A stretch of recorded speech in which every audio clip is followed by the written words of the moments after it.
Radio Publique Africaine.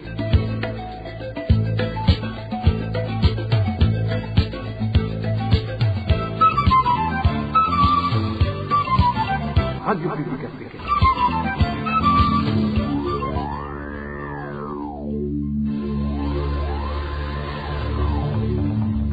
C'est le moment de suivre le journal parlé en français.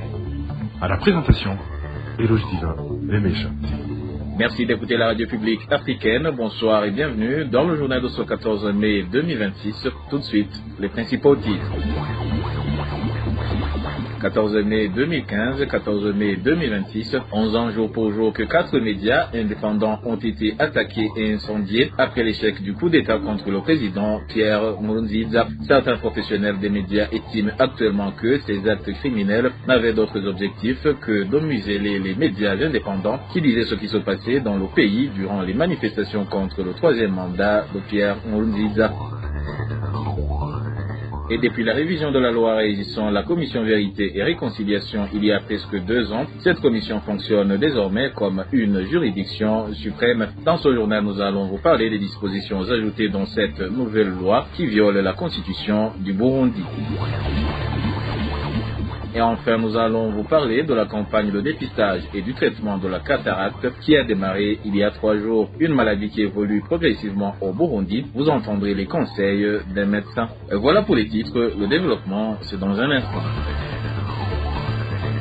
Oh bonsoir, je vous le disais en titre, il y a 11 ans jour pour jour, 4 médias indépendants burundais ont été attaqués et incendiés au lendemain de la tentative de coup d'État contre le président Pierre Nkurunziza. La radio publique africaine, la radio Bonesha FM, la radio Isanganiro, ainsi que la radio-télévision Renaissance ont vu leurs studios détruits et leurs équipements réduits en cendres. Cette journée noire a profondément marqué l'histoire de la presse au Burundi. Reportage de David-Claude Bananayo. Le 14 mai 2015, aux environs de 4 heures du matin, des policiers militaires loyalistes lourdement armés attaquent la RPA au lendemain de la tentative de coup d'État contre le président Pierre Nkurunziza. Les locaux et le matériel de la radio sont incendiés à l'aide d'essence. Avant cette attaque contre la RPA, la radio-télévision Renaissance avait déjà été pilonnée à la roquette puis incendiée. Vers 9 heures, le même commando se rend à Bonesha FM.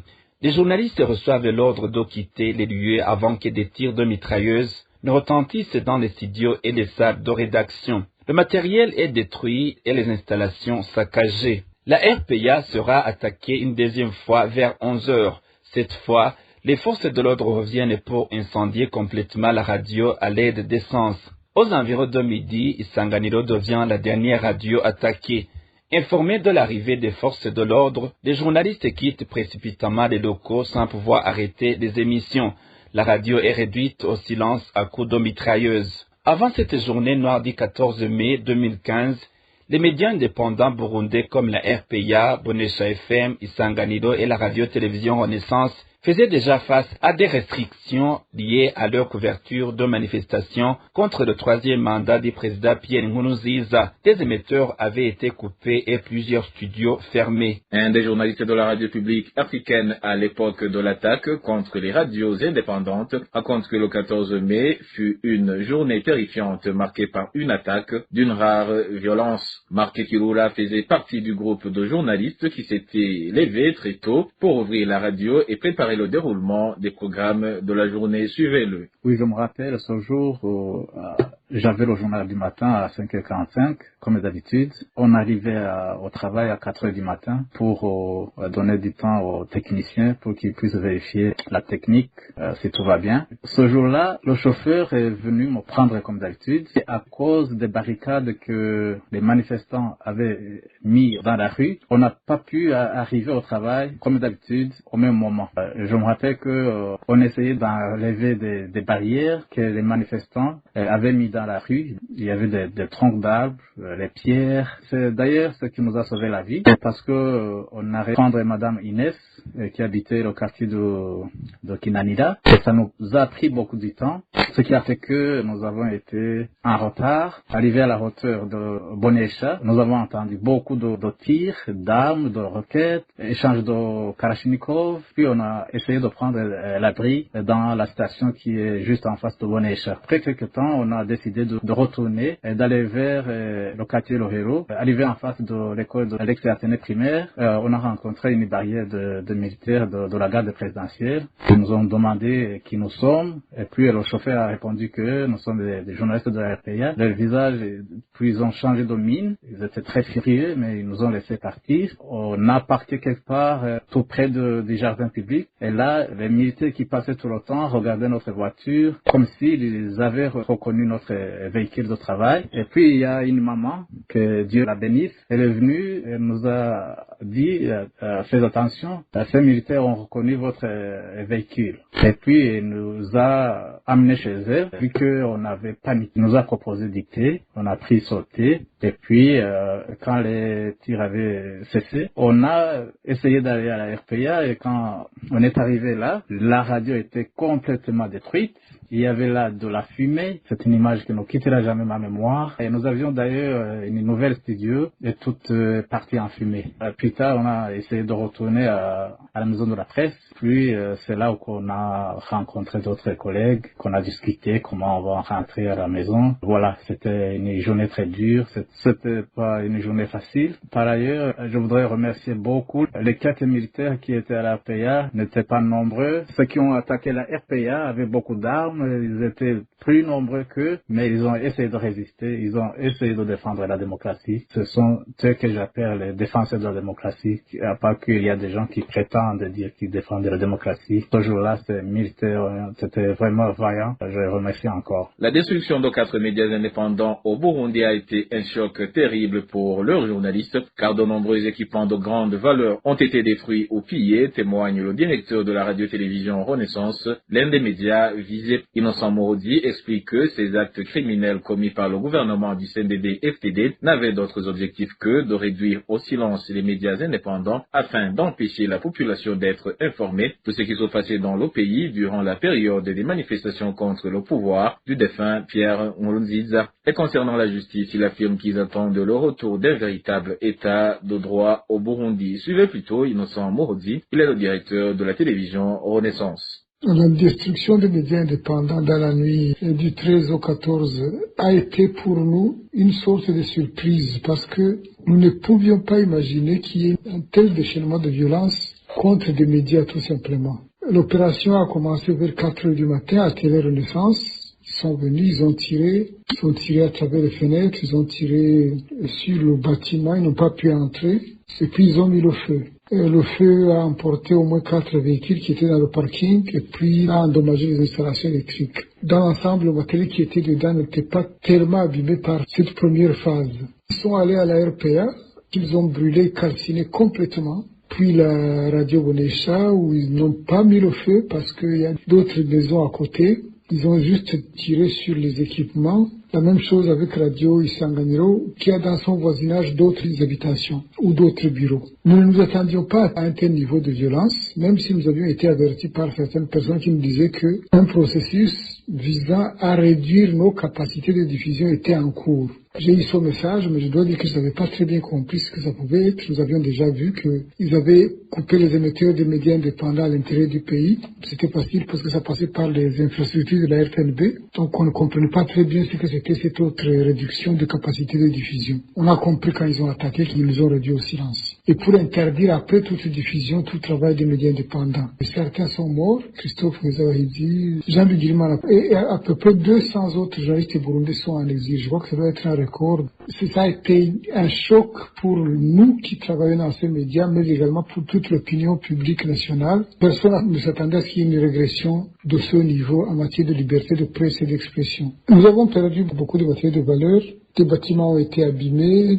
Nous espérons que le jour où la justice reviendra au Burundi, un système judiciaire digne de ce nom reviendra, l'État devra nous dédommager. L'État devra nous dédommager parce que c'était des investissements, c'était des biens, c'était des crédits bancaires, c'était etc., etc. Donc nous n'espérons pas de justice pour aujourd'hui, mais nous l'espérons le jour où la justice reviendra au Burundi, parce qu'elle finira par revenir au Burundi, tôt ou tard.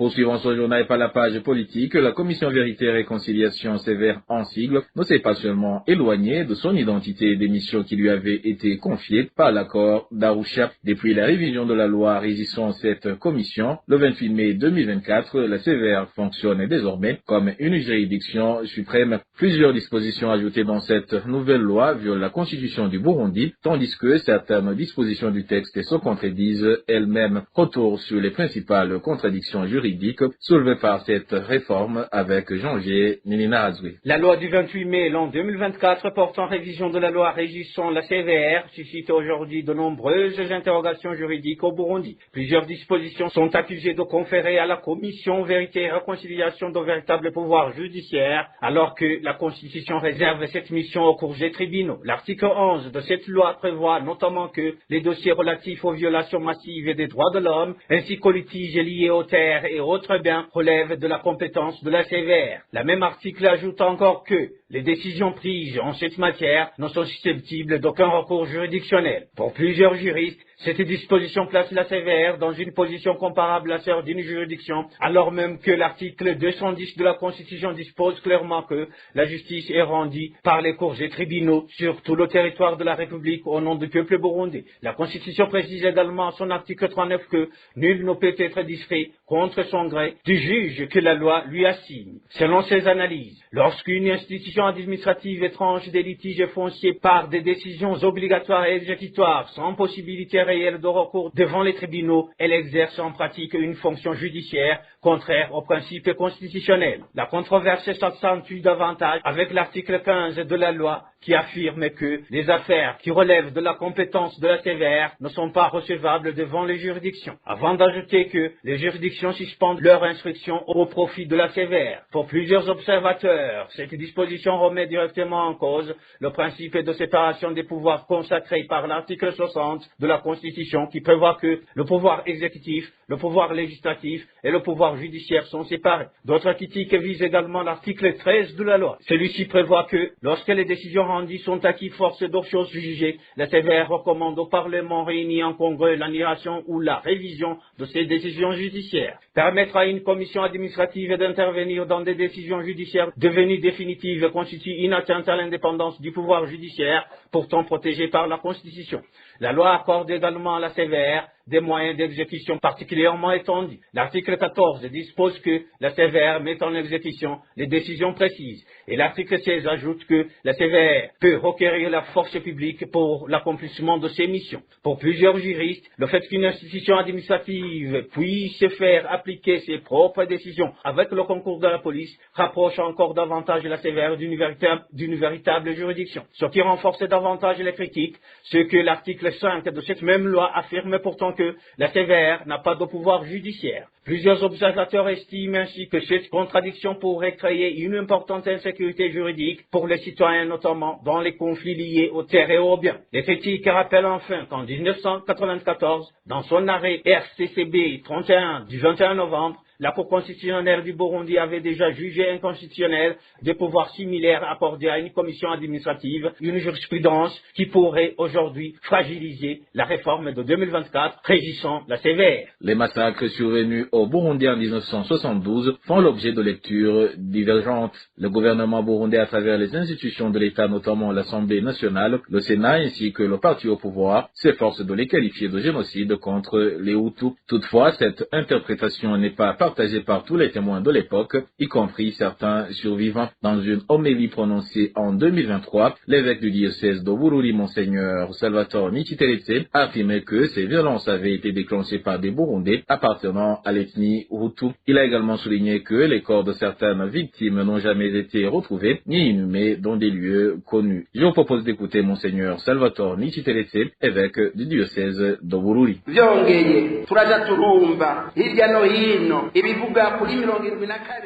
Nous entendons de plus en plus de propos au sujet de 1972 et peut-être aussi d'autres périodes. Il faut dire la vérité. Nous devons rechercher la vérité et parler avec objectivité sans parti pris des personnes qui ont été tuées, qu'elles soient Tutsi ou Hutu, en nous appuyant sur la vérité devant Dieu. Il faut reconnaître clairement les massacres et les atrocités commis contre les Tutsis au début de la guerre dans notre région, notamment à Rumonge, Makamba, Bururi, Bugizo, Dianda, Burambi, Minago et ailleurs. Pour ma part, lorsque je parle des crimes commis chez nous, je le fais en connaissance de cause, car moi-même, j'ai survécu à ces violences. Beaucoup de proches et de voisins y ont perdu la vie, et jusqu'aujourd'hui, nous ignorons même où certains ont été enterrés.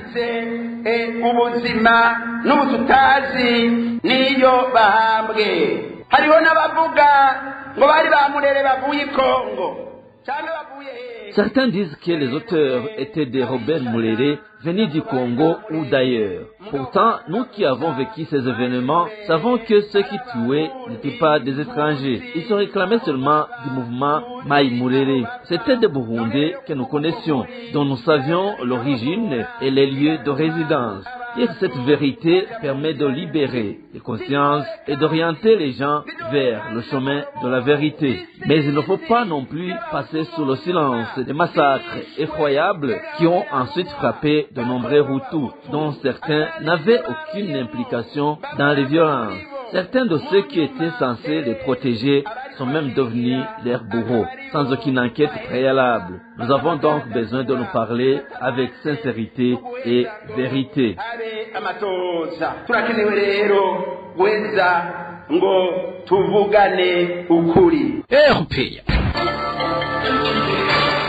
Page gouvernance à présent, le jet présidentiel ne portait plus aucun signe distinctif indiquant qu'il appartient au Burundi. Stationné au niveau de l'un des aéroports de la ville de Madrid, l'appareil semble abandonné et sans entretien. Inès Kakiza pour plus de détails. À son arrivée au Burundi en 2016, le jet Gulfstream G4 portait le drapeau national, l'emblème de la République du Burundi ainsi que son immatriculation 9U-BKB indiquant qu'il était enregistré dans le pays. Le préfixe 9U correspond à l'immatriculation des aéronefs burundais. Durant ses premières années à Madrid, l'avion arborait tous ces signes distinctifs, mais aujourd'hui, la situation a changé. D'après des images en possession de la RPA, ni le drapeau burundais ni l'emblème de la République ne figurent encore sur l'avion. Ces éléments ont été retirés depuis au moins 5 ans, selon les dates auxquelles les différentes photos ont été prises. Actuellement, il devient donc difficile de confirmer que cet avion appartient toujours au Burundi. L'immatriculation, seul indice qui permettrait de l'identifier comme appareil enregistré dans le pays, est caché. Selon nos sources, parmi les photographes professionnels d'avions travaillant habituellement à l'aéroport de Quatro Vientos, l'état de l'avion est conforme à celui d'un appareil abandonné de longue date, caractérisé notamment par une exposition continue aux intempéries, des moteurs et des sondes externes laissés sans protection. À un certain moment, l'appareil était recouvert de graffitis, comme le montrent les photos consultées par la RPA. Depuis bientôt 10 ans, le gouvernement burundais dit débloquer annuellement des centaines de millions de francs pour cet avion, un point sur lequel nous reviendrons dans notre édition de demain. Et terminons ce journal par la page santé, une campagne de 3 jours consacrée au dépistage et au traitement de la cataracte, une maladie oculaire qui affecte la vision, a été clôturée ce 14 mai 2026 à l'hôpital Prince-Régent Charles. Lors de l'ouverture de cette campagne, le médecin directeur de cet hôpital, Dr Vianney Ndaishimiye, avait indiqué que cette maladie évolue progressivement. Il avait également exhorté la population, en particulier les personnes âgées, à se faire examiner dès les premiers signes de baisse de la vue. Suivez-le. C'est une activité qui sera faite dans le cadre d'une approche qu'on a appelée marche vers la lumière. On a commencé par le triage des malades pour avoir des patients éligibles à cette chirurgie et il y aura un moment d'opération proprement dit. Et nous signalons aussi que ce soit les consultations, le triage, que ce soit les opérations, ça sera fait gratuitement grâce aux frais du gouvernement qui sont octroyés à l'hôpital et aussi grâce à l'aide du gouvernement chinois et qui aide à travers ces médecins. Nous avons ciblé la cataracte parce que dans les consultations de tous les jours, par les ophtalmologues, ils voient cette maladie. Comme c'est une maladie qui n'a pas vraiment de signes comme douleur, seulement juste la baisse de vision, ça n'alarme pas les gens parce que des fois, surtout, ce sont des patients âgés. On voit que c'est une maladie qui attaque surtout les gens âgés. Ils peuvent avoir des problèmes de déplacement ou bien des personnes qui les accompagnent des fois, pour ceux qui sont déjà évolués. Nous sommes conscients qu'il y a des patients à l'intérieur du pays. Nous allons continuer à plaider auprès de ces bienfaiteurs pour nous aider aussi à l'intérieur du pays. Et voilà, chers auditeurs de la radio publique africaine, c'est par ici que le journal de ce 14 mai 2026 se termine. Merci pour votre écoute et je remercie également mes collègues de la rédaction et ceux de la technique pour leur parfaite collaboration. À la présentation de ce journal, vous étiez avec Eloge Divin Remesha. Je vous souhaite une excellente soirée.